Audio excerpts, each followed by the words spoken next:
Sejarah dan asal-usul Desa Bantarjati, Kecamatan Kertajati, Kabupaten Majalengka.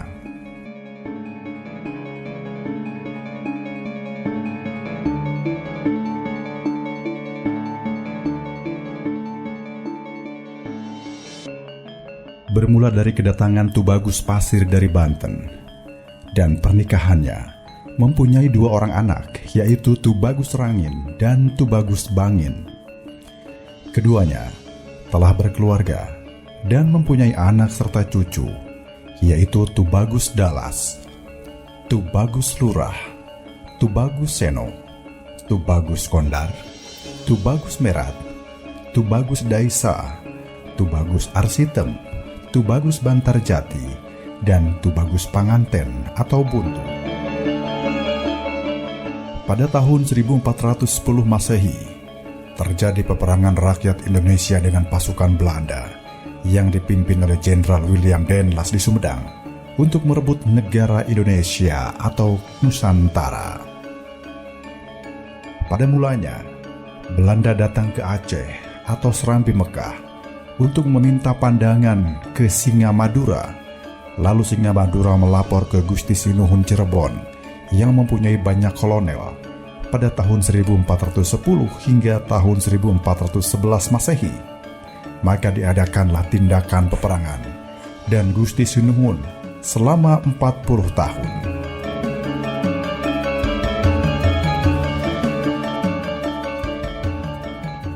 Bantarjati atau Cirebon Kulon tidak menyetujui hal tersebut, maka mereka mengambil tindakan, lebih baik perang daripada negara harus digadaikan. Hingga pada akhirnya terjadilah perang besar-besaran selama 10 tahun antara Belanda dengan rakyat Indonesia. Perang tersebut dimulai dari Ujung Jaya dan mundur ke Burujul, mundur lagi ke Panadahan, mundur lagi ke Cikurpait, Pangayuban, lalu mundur lagi ke Jawura, dan hingga ke Tegang Pati.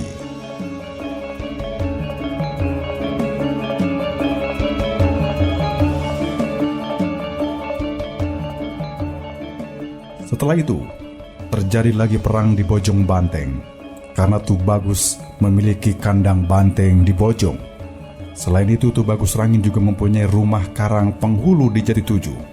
Hingga akhirnya terjadi lagi perang di Panongan dan berlanjut ke Beber, terus ke Randegan dan berhenti di Wanasalam. Setelah itu mundur lagi ke Sumedang dan perang berhenti sejenak. Keesokan harinya, perang kembali terjadi. Di sana Pangeran Kornel berunding dengan Jaya Prakoso, Terong Peot, Gesan Ulun, dan Mbah Sayang Hau.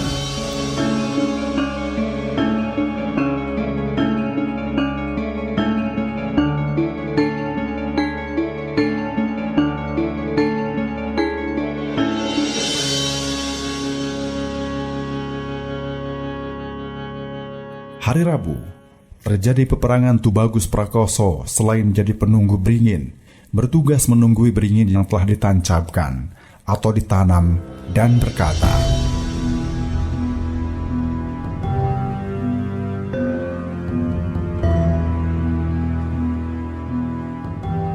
"Jika pohon beringin hijau dan subur, maka Sumedang jaya, dan jika beringin itu layu, maka Bantarjati kalah."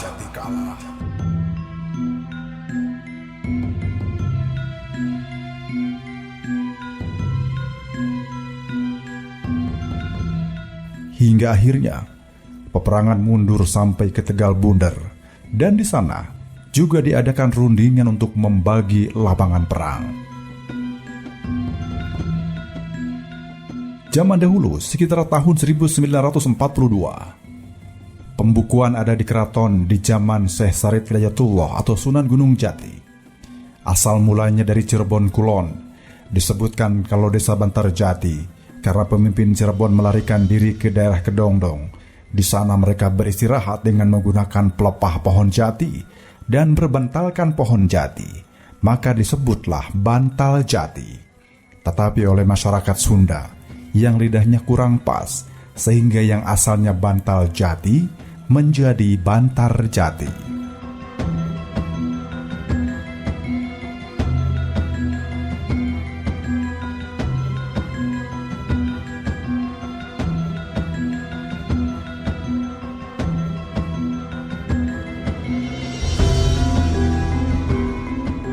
Akhirnya, karena desakan Belanda mau menguasai Cirebon dan Jawa Barat, sebutan bantar jati itu berasal dari bantal jati yang membawa logika. Bantar jati adalah Ki Bagus Rangin. Sekitar tahun 1761, di Rejagaluh, suatu daerah yang kini menjadi bawahan daerah Majalengka, telah dilahirkan seorang bayi laki-laki yang bernama Bagus Rangin. Ayahnya termasuk salah seorang ulama yang mempunyai ilmu yang bernama Kiai Sentayem.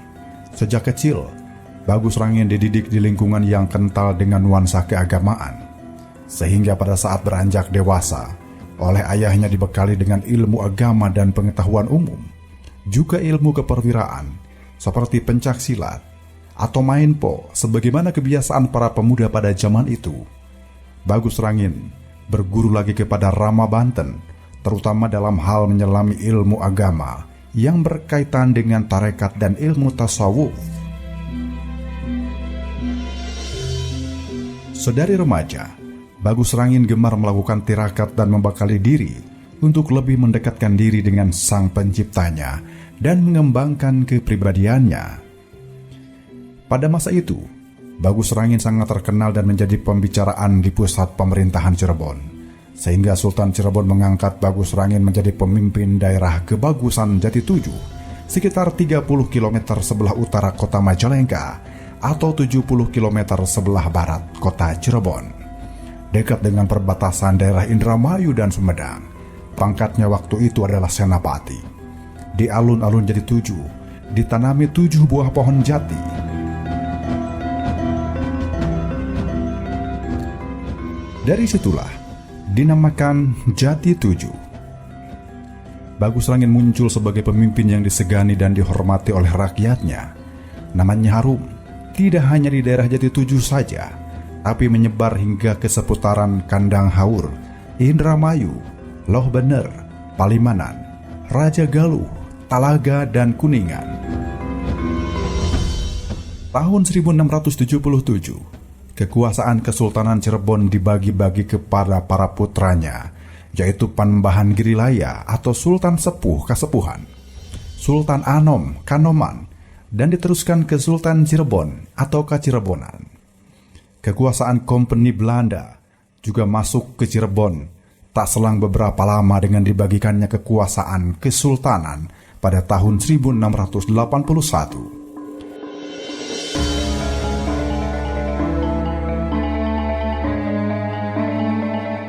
Dengan adanya beberapa sultan di Cirebon, maka bagi Kompeni merupakan suatu keuntungan besar, sejalan dengan kebijakan strategi politik adu domba. Bermula dari situ, Kompeni mengeruk keuntungan bertambah besar serta semakin luasnya kekuasaan, sedangkan para sultan di Cirebon semakin menciut kekuasaan dan sumber penghidupannya. Pada abad ke-18, muncul masalah untuk menentukan siapa yang memegang tampuk kekuasaan di Cirebon. Kebanyakan keluarga keraton dan rakyat memilih Raja Kanoman yang memiliki kepribadian yang unggul. Akan tetapi, Belanda memilih calon yang lain. Tak berapa lama, tahun 1802, Raja Kanoman ditangkap Belanda dan dibuang ke Ambon. Calon pilihan Belanda diangkat sebagai Sultan di Cirebon. Sudah tentu, banyak rakyat yang memprotes dan tidak setuju. Malah beberapa pemimpin yang menyusun kekuatan untuk memberontak. Berkembanglah ketidaksetujuan rakyat Cirebon, ditambah lagi dengan keadaan hidup yang semakin susah, terutama dikarenakan terhimpit oleh bermacam-macam kewajiban seperti menyerahkan upeti kepada pejabat, membayar macam-macam pajak, pajak tanah, pajak hasil tani, pajak hasil niaga, dan lain-lain, serta menjalani kerja paksa dan kerja desa. Terlebih setelah tanah-tanah negara di desa-desa banyak yang disewakan kepada tuan tanah Belanda dan Cina.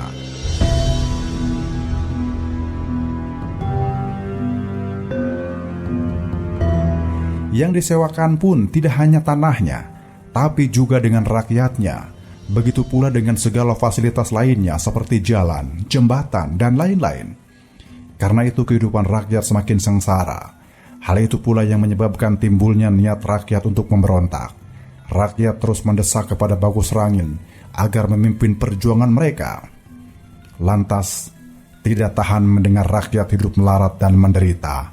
Akhirnya Bagus Rangin pun menyetujuinya.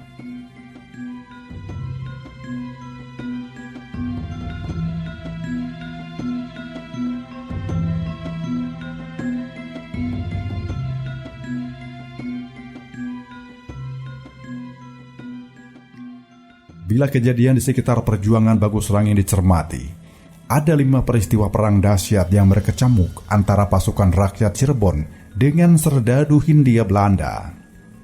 Pertama, diserbunya pendopo kabupaten dan rumah dinasnya asisten residen Palimanan pada tahun 1805 oleh pasukan rakyat Palimanan yang dibantu oleh pasukan dari Jati Tujuh yang dipimpin oleh Bagus Serit, adik dari Bagus Rangin.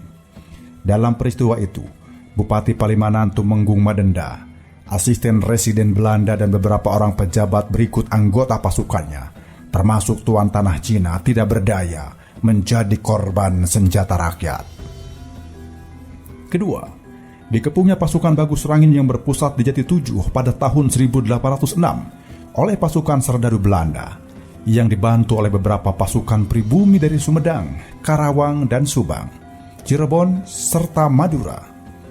Pada saat itu, Bagus Rangin sudah dapat mengumpulkan prajurit dari beberapa daerah seperti Cirebon, Majalengka, Indramayu, Kuningan, dan Sumedang sampai dengan 40.000 orang. Dalam beberapa kali kontak senjata, meninggalkan banyak korban yang tidak sedikit, baik dari pasukan Bagus Rangin maupun dari pasukan Belanda. Selain daripada itu, ada juga pasukan Bagus Rangin maupun dari pasukan Belanda.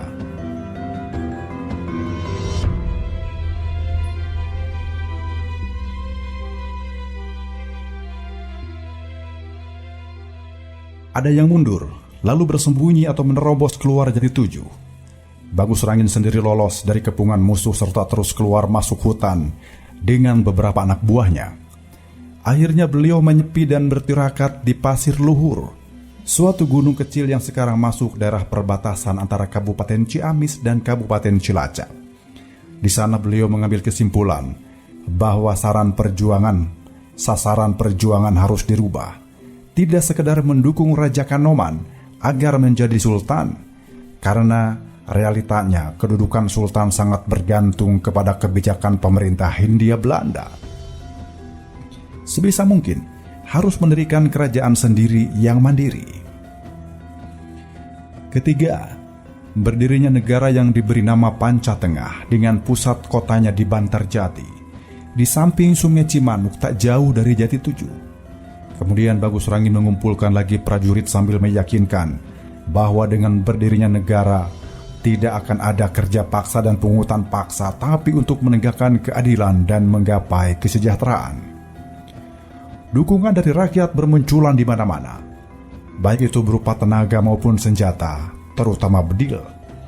Malahan, bekal makanan dan tempat untuk bernaung para pasukan. Sedangkan Raja Kanoman yang dipulangkan lagi dari pembuangannya serta didudukan sebagai Sultan Cirebon pada tahun 1808, hanya 2 tahun dan diturunkan lagi dari kedudukannya karena dianggap melawan pemerintah kolonial. Upaya Bagus Rangin mengumpulkan pasukan tercium oleh Belanda. Pemerintah kolonial segera menyusun pasukan. Bantarjati dikepung dari berbagai arah. Perang berkecamuk saling serbu sampai lebih dari setahun lamanya, antara tahun 1810 hingga tahun 1812.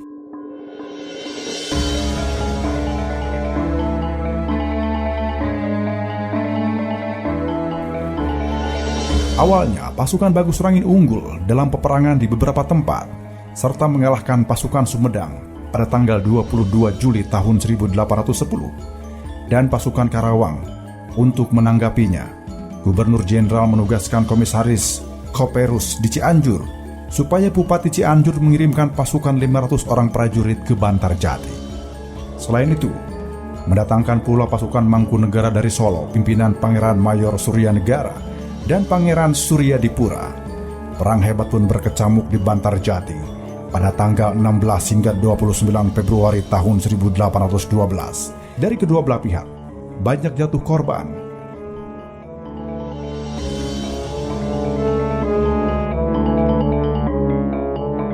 Lantas pasukan Bagus Rangin pun terdesak.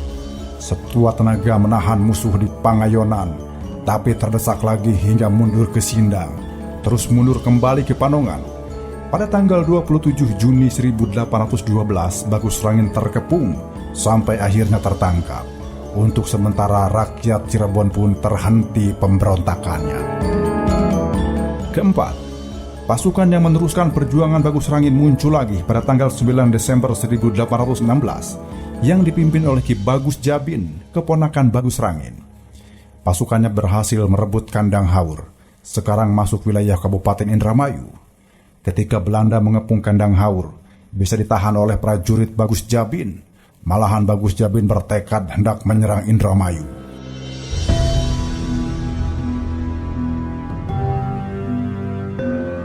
Bantuan pasukan dari Priangan yang dipimpin oleh Residen W. van Motman, Bupati Sumedang, dan Bupati Limbangan datangnya dari arah barat atau Wanayasa. Sedangkan bantuan pasukan dari Cirebon, Semarang, dan Solo dipimpin oleh Bupati R.A. Niti Diningrat, muncul dari arah sebelah timur. Sudah barang tentu pasukan Bagus Jabin terhimpit. Beruntung, Bagus Jabin berikut 25 orang prajuritnya bisa lolos dari kepungan musuh, tapi dengan meninggalkan korban tewas lebih dari 100 orang dan yang tertangkap 500 orang. Dari pihak musuh juga 4 orang Belanda dan 11 orang pribumi menemui ajal.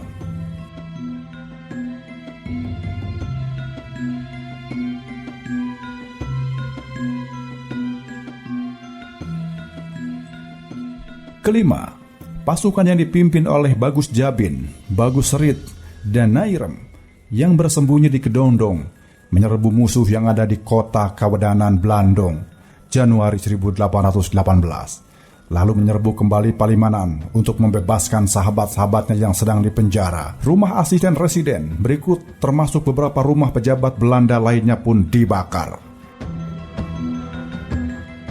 Malah asisten residen dan Bupati Bengawan Wetan, R.A. Niti Diningrat yang mengejar pasukan Bagus Serit tewas di tengah perjalanan. Karena peristiwa tersebut, pemerintah Hindia Belanda menyusun prajurit lagi untuk menumpas kerusuhan di Cirebon. Dari Priangan diberangkatkan lagi pasukan, baik itu yang dipimpin oleh Residen Motman maupun yang dipimpin oleh Bupati Sumedang. Yang menjadi prioritas adalah menjaga gudang kopi di Tomo dan Karangsambung. Dari Batavia diberangkatkan pasukan infanteri pimpinan Letnan Kolonel Risemon menggunakan kapal laut ke pelabuhan Cirebon. Dari Bogor diberangkatkan pasukan Benggala dan pasukan kuda atau kavaleri pimpinan Halsuher van Harlop. Kapal Mariam nomor 7 berlayar menuju ke pelabuhan Cirebon dipimpin oleh Letnan W.H. Hunter.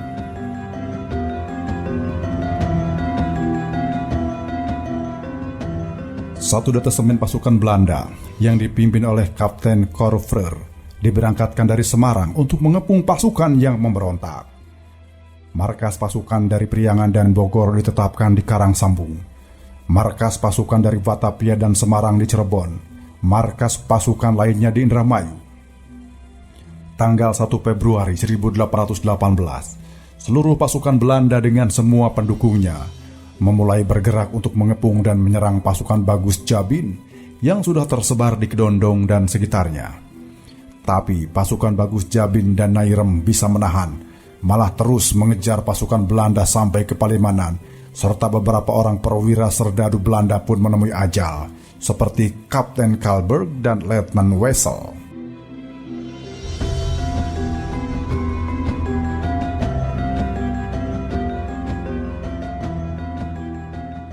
Tetapi terjangan pasukan Bagus Jabin ditahan oleh pasukan Benggala dan kavaleri dari Bogor.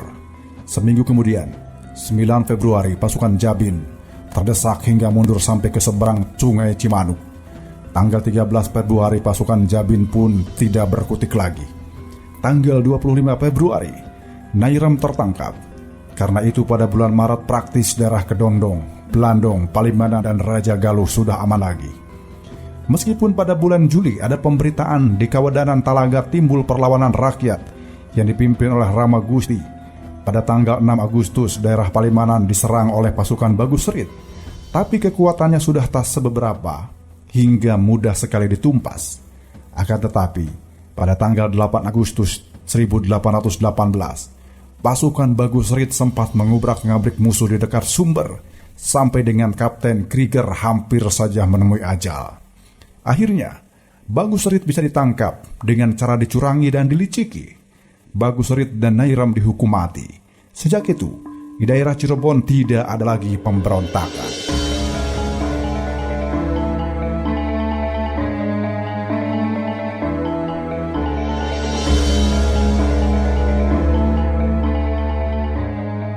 Demikianlah asal-usul Desa Bantarjati dan Bagus Rangin, salah seorang pemimpin rakyat di daerah Cirebon pada awal abad ke-19.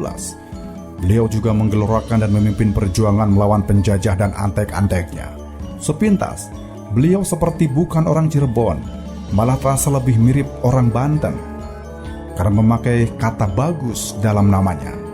Begitu pula dengan saudara-saudara dan sahabat-sahabat seperjuangannya, seperti Bagus Jabin, Bagus Rit, Bagus Bulun, Bagus Wangsa, Bagus Asidin, Bagus Brata, Bagus Wariem, Bagus Sanda, Bagus Arisem, Bagus Jaman, Bagus Wara, dan Bagus Narim yang berada di berbagai tempat.